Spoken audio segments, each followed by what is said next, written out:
मेरी सुन लो बात सहेली, मैं सब कुछ करके थक ली। मेरी सुन लो बात सहेली, मैं सब कुछ करके थक ली। जिंदा राम न सत्संग देख मेरे आँख तीसरी खोले, जिंदा राम न सत्संग देख मेरे आँख तीसरी वे इन दो आंख्यात दुनिया दिख तीसरी राम दिखावे, वे इन दो आंख्यात दुनिया दिख तीसरी राम दिखावे। दुनिया सारी मतलब की मर नहीं समझ में, मैं देखने वाली आत्माओं के करता बड़ी फिरो थी। ये मेरी सुन लो बात सहेली, मैं सब कुछ करके थक ली। राम जी ढोल तन के ओल देख चंबा आवे, वे राम जी ढोल तन के ओल देख चंबा आवे।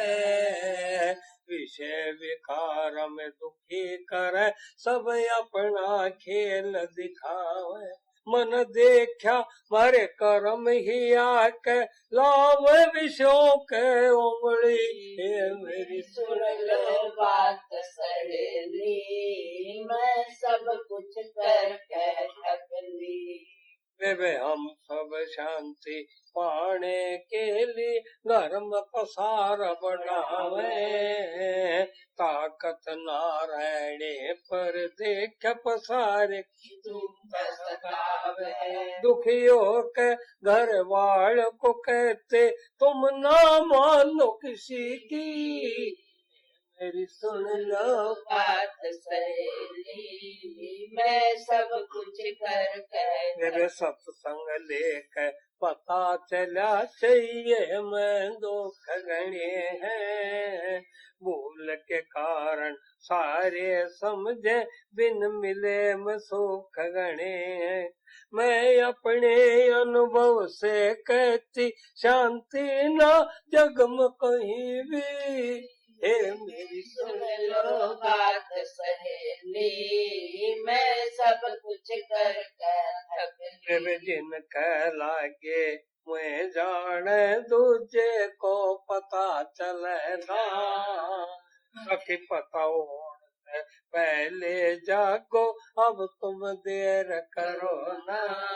जिंदा राम जी आँख खोलते लागे न देर जरा सी।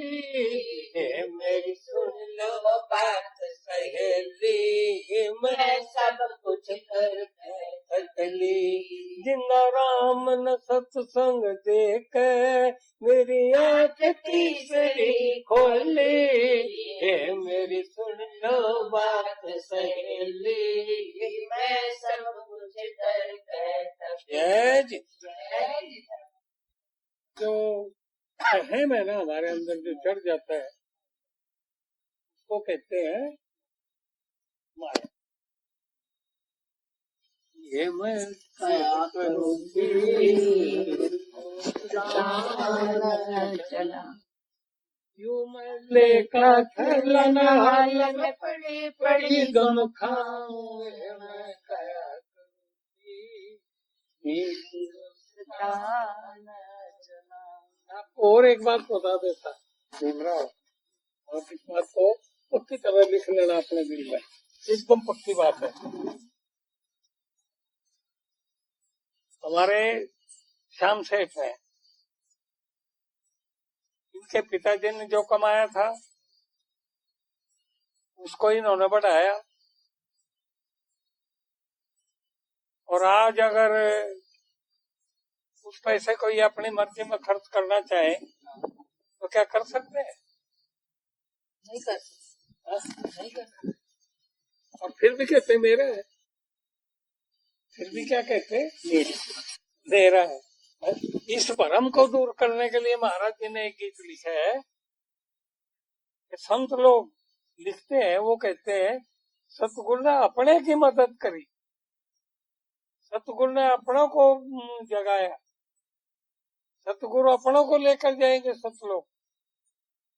आप ये बताए, विचार करो,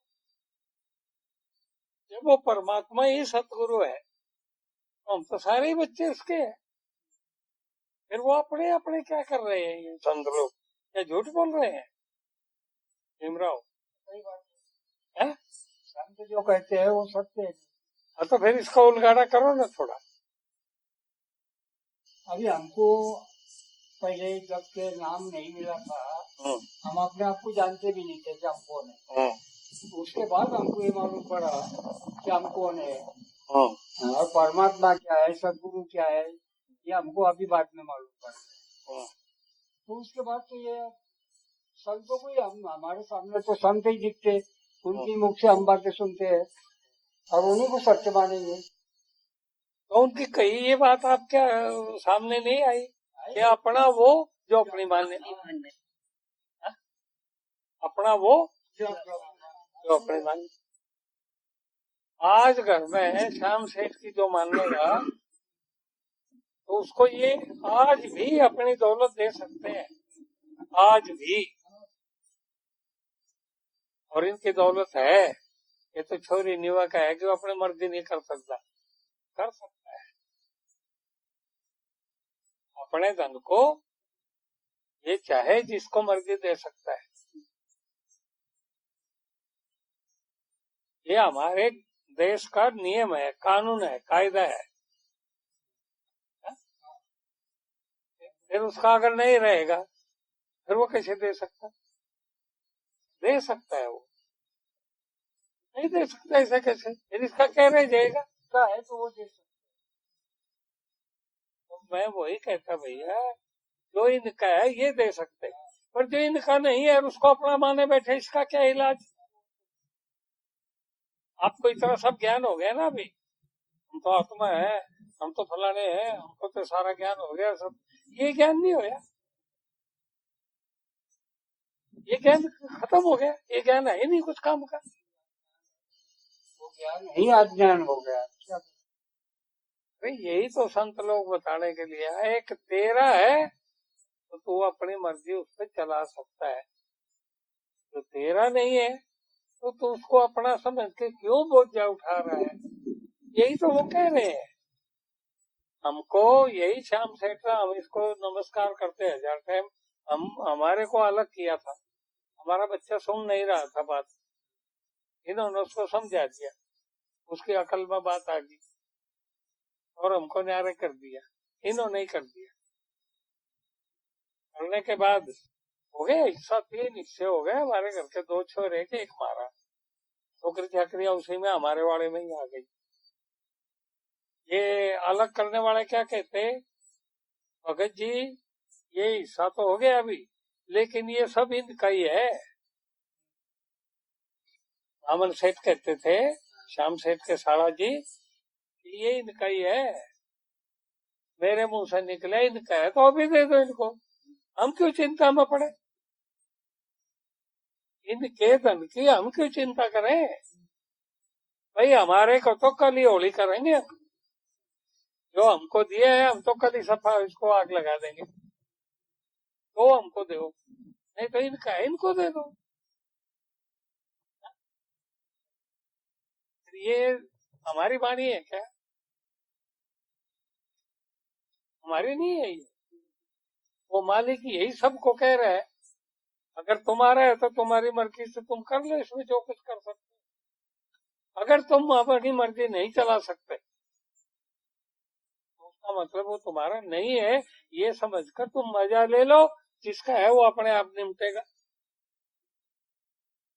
क्या गुड्डी, तेरी तरफ भी देख सकते हैं ना, कभी इनकी तरफ भी देखना है, इसी का नाम ज्ञान है। आखिर ज्ञान क्या था? ताकि तुम पढ़ाई कितनी कर लो, इतना ही ज्ञान है। संत लोगों को ये ज्ञान हो गया था कि जो सतगुरु के हैं वो सतगुरु की मानेंगे और सतगुरु उनको लेकर जाएंगे, तो रखेंगे यहाँ।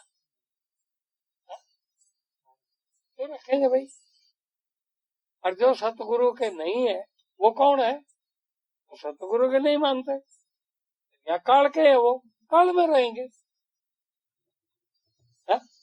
क्या प्रॉब्लम है बताओ, सोचो भीमराव। सही बात है ना।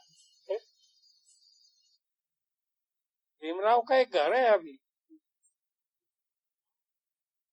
है एक घर, दो भाई है ये, उन दोनों का है, लेकिन तो घर गया, गिर बेरा हो गया, सब हो गया। उस पर इन बच्चों का, इसके बच्चों का अधिकार होना तो चाहिए, क्योंकि वो इनके पिताजी का है। वो जो है हमारे गवर्नमेंट के हिसाब से इनके पिताजी का घर है, तो बच्चों का अधिकार है ना उसके ऊपर। इसने कमाया क्या वो घर? तो बाप के घर में रहता था। बस इतना ही समझो, जो हमने कमाया वो हमारा है, हम उसको खर्च कर सकते हैं, किसी को भी दे सकते हैं, हमारी गवर्नमेंट के कायदे के हिसाब से।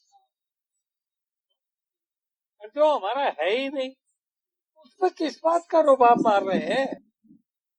उसको अपना समझ के उसका बोझ क्यों उठा रहे हैं? है? आप विचार करके देखो। अरे जब बच्चे आज हमारी नहीं सुन रहे, जिनको हम अपना बच्चा कहते हैं, और उनके बच्चों के ऊपर घर बनाए बैठे, वो डालने के छोटे में घी,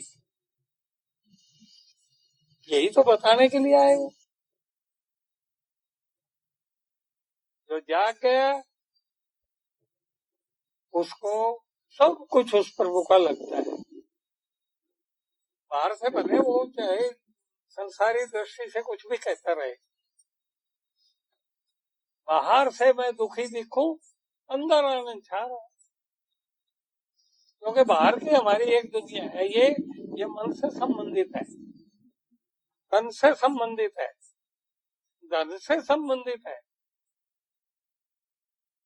जीजा, इस बात को आप समझ सकते हैं क्या? हम सेठ है तो धन की बदौलत, हम आदमी है तो तन की बदौलत, हम औरत है तो तन की बदौलत, और हम कुछ बड़े बैठे हैं ज्ञानी ध्यानी ये वो तो मन की बदौलत। हाँ, रियली ये तीनों से जब छूटेंगे तो हम तो प्रभु के बच्चे हैं, इन्हीं में फंस करके अपनी जिंदगी बेकार कर रहे हैं। और क्या कहना बताओ, कोई और हो तो हमको दिखाओ। नहीं? अरे मित्रों, किस दुनिया में जी रहे हो? थोड़ा सा वो कूड़ा उठाने की बात कर दिया पत्ते तो हालत खराब हो गई, अभी 2 मिनट में ही आ गए तो क्या छोटा पत्ते उठाओ या हम इतने बड़े बड़े सेठ पत्ते उठाने आए या क्या करने को आए? पत्ते उठा लिया, कमजोरी आ जाएगी हमारे अंदर कुछ, हम आदमी नहीं रहेंगे, क्या हो जाएगा पत्ते उठा देंगे? एक आदमी इसलिए रो रहा था कि उसके चुत्तर दूसरे में दौड़ा पड़ रहे, आप यकीन नहीं करोगे इस बात का।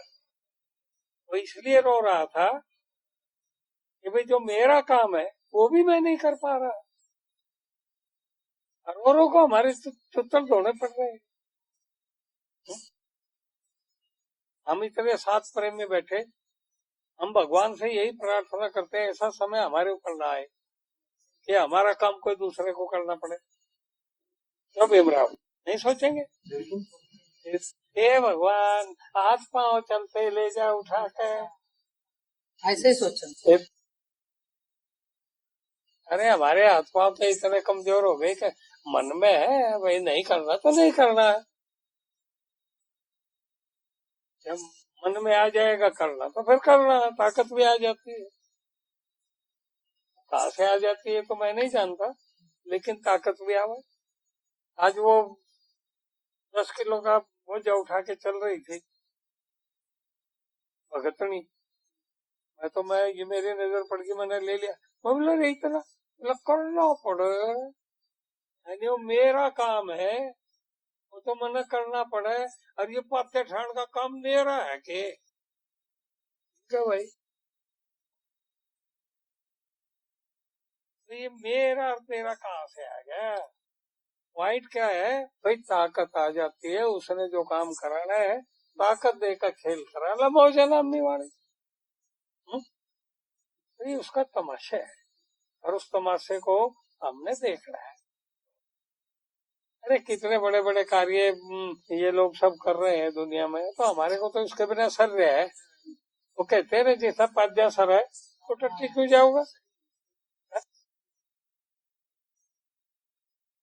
ऐसे ही जो हमारी दौलत है उसको गिनो, उसको देखो, और उसको अपने हिसाब से खर्च करो, उसकी हिफाजत करो। जो आपका नहीं है उसकी चिंता छोड़ो, जिसका है वो अपने आप निपटेगा। यही है गुरु का ज्ञान। परम ने जग हालिया भाई, परम ने जग हालिया। कबीर साहब कहते हैं, अरे भरम में जी रही है दुनिया, भरम ने सबको धराशायी कर दिया। भरम किस बात का? दो ही बात का भरम है, कि मेरा है और मैं इसका करता हूँ। ये दो ही भरम है, ना यू मेरा है और ना मैं इसका करता हूँ। जब ये भरम दूर हो जाएगा और ये हालत आ जाएगी, फिर जहां भी हो वहीं पर है, इसलिए वहीं पर आनंद को प्राप्त हो जाओ। और एक ज्ञान महाराज जी दे रहे हैं कि जिनकी संगत में तुम रहते हो या जो आपकी संगत में रहते हैं, इसमें भी कुछ फर्क है। तो कितनी जिसकी संगत में हम रहो या कोई हमारी संगत में रहो, हाँ फर्क है ना। क्या? जिसकी संगत में हम रहो तो उसकी मान कराएंगे, और जो हमारी संगत में है समझो फिर हमारी वो मान करोगे। पर ऐसा हो रहा है क्या दुनिया में? हाँ? हो रहा है? फिर बात तो ये सत्य है। और भाई चौधरी साहब ले आया, क्योंकि वो लाने का जो खर्चा किया सारा चौधरी ने किया। हाँ? और दूसरा टाइम मैं चौधरी ने लाया, हालांकि साथ में चले, सही बात। लेकिन यही भ्रम के कारण अक्कल में बात नहीं आ रही। चलो आ जाएगी। जो हमारे साथ में रहते हैं, जो हमारे साथ में रहते हैं, वो अगर हमारी ना माने तो क्या हमने उनका बोझ उठाना चाहिए? जैसे अभी जीजा के साथ हम बाहर घूमने को निकल गए और वहां जाकर के हमारा दिल नहीं लग रहा, और हम वहां से चल के आ जाए, तो जीजा हमारा जवाबदार है क्या? रहना भी नहीं चाहिए मेरे ख्याल से। भाई इनके साथ गए हैं, इनकी मान कर रहेंगे तो ये जवाबदार है ना हमारा, लेकर आएंगे ना हमको। लेकिन वहां से हम जो चल पड़े, हम जो वहां से इनकी ना मान करके वो चल पड़े, तो किसकी बदौलत? नहीं, अपनी ताकत से जो बड़ी चलती है। बस यही खेल हो रहा है, यही है मित्र, इसको समझ लो और बस दुनिया में आयश लो। कोई किसी का नहीं है यहाँ, सब गरज में, जहाँ उनकी नहीं चलती वहां पर दिखाते हैं कि मैं तेरा हूँ, और गरज निकलने के बाद फिर सुनते नहीं। और हमारी ये अकल में बात आती नहीं, इसलिए हम वो जंजाल में पड़े रहते हैं। अच्छा, जिनकी आ गई उनको संत कहते हैं। वो तो कहते हैं, हमारे जीजा ने गीत लिखा है श्याम सेठ ने, मैं न किसी की कोई नहीं मेरा, मैं ना किसी की, कोई नहीं मेरा, सतगुरु कर दो दूर अंधेरा। मैंने देख लिया, ना मैं किसी के ना कोई मेरा, पर अंधेरे के कारण चक्रम चक्रम। क्या बात अकल में नहीं आती? जब कभी कभी हमारी ये स्थिति होती है घर में, हम मरने के लिए तैयार हो जाते हैं, आत्महत्या। और उन चीजों को जिनके लिए आत्महत्या करने की सोच रहे हैं, तो क्या वो साथ में जाएंगे? तीनों तो फिर जिंदा ही रह कर उन्हें छोड़ दो ना, मर के भी तो छुटेंगे भाई। आत्महत्या, महाराज ने कहा था आत्महत्या सॉल्यूशन नहीं है, आत्महत्या सॉल्यूशन नहीं है। बिन हत्या के उसको, जो जहां तुम्हारा नहीं दिल लग रहा, जहां तो जिसके बिना तुम रह सकते हो, छोड़ो ना उसको, छोड़ दो, देखो उसका चमत्कार दिखाई देगा। काया के ओले सतगुरु बोले, ये शरीर के कारण उसको हम देख नहीं पा रहे, ऐसे ही अपनी ताकत को भूल गए ने, संसारी ताकत को अपनी बना के अपनी ताकत भूले बैठे, अपनी ताकत को हम भूले बैठे। ऐसा समय हमने देखा है, सारी उम्र जिलते सही, और जब जान का वक्त आया ना घर छुट्टन का, एक छोटी ही बात बहुत की लग गई, घर छोड़ के चला गया, और वहां जाकर भी 17 साल जिंदा रहा। वो घर से निकल कर 17 साल जिंदा रहा। घर वालों ने उसकी कोई परवाह नहीं थी कि भाई वो कहाँ गया, क्यों? पके पान थे, निवट गया, बन गया काम। लेकिन वो आगे जाकर उसका भाग्य देखो, साधु संतों की मंडली में चला गया, और वहां जाकर महाराज कहलाया, दुनिया नमस्कार करे, बैठक खावे दबा का मार। और कोई कोई घर में रहते वही भूखा मरे,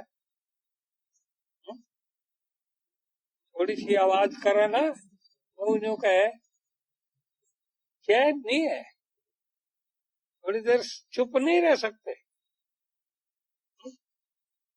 मैं क्या ऐश उड़ा रही हूँ, क्या बच्चे को दूध पिला रही ना? ये देखो क्या हाल है। अरे ये तो कर्म का चक्कर है सारा। आज जो हमको ये गाड़ियां मिली है, ये वैभव मिले है, ये आश्रम मिले है, या ये जो शरीर तंदुरुस्त मिले है, या क्या पुण्य मिले है, ये कई तमाशा है। चाहे आप मानो आपकी मर्जी, फिर इतना होने के बाद एक दूसरे को दोषी क्यों ठहराते हैं भीमराव? अंधेरा छा गया मन पे, समझ मेरी गायब हो गई है, मानवा हुक्म चलाता है, बुद्धि को सुनना पड़ता है। उल्टा मार्ग हो गया सारा। आप यकीन नहीं करेंगे, परमात्मा का हुक्म है आत्मा के ऊपर, आत्मा का हुक्म है बुद्धि के ऊपर, बुद्धि का हुक्म है मन के ऊपर, मन का हुक्म है इन इंद्रियों के ऊपर, और इंद्रियों का हुक्म है ये वैभव के ऊपर है। लेकिन सारा उल्टा काम हो गया।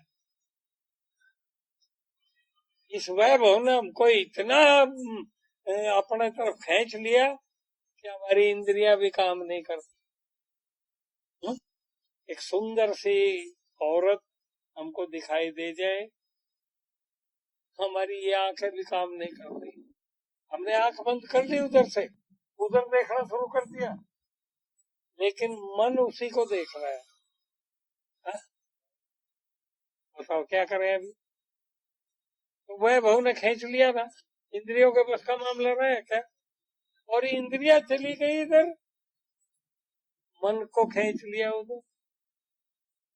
मन जहाँ शक्तिशाली हो गया, बुद्धि भ्रष्ट, बुद्धि की सुनता नहीं, बुद्धि आत्मा की नहीं सुन रही। है? आत्मा परमात्मा की नहीं सुन रही, अब उल्टा खराब होकर खड़ा हो गया। लेकिन एक छोटी सी मजबूरी आ जाए, देखो चमत्कार, मजबूरी कहते हैं काल को, छोटी सी मजबूरी आ जाए सारे लाइन में लग जाएंगे। इसीलिए इसको काल का देश कहते हैं। एक संत ने कहा था, महाराज जी ये काल इतना बदमाश है, इसको खत्म क्यों नहीं करते? बोला भाई ये हमने बना रखा है, ये काम की चीज है। बोला जी तो ये काम की थी, आपके घर में आग है, है आपकी उंगली जलाती है, जलाओ, फिर तो बाहर क्यों नहीं फेंक देते?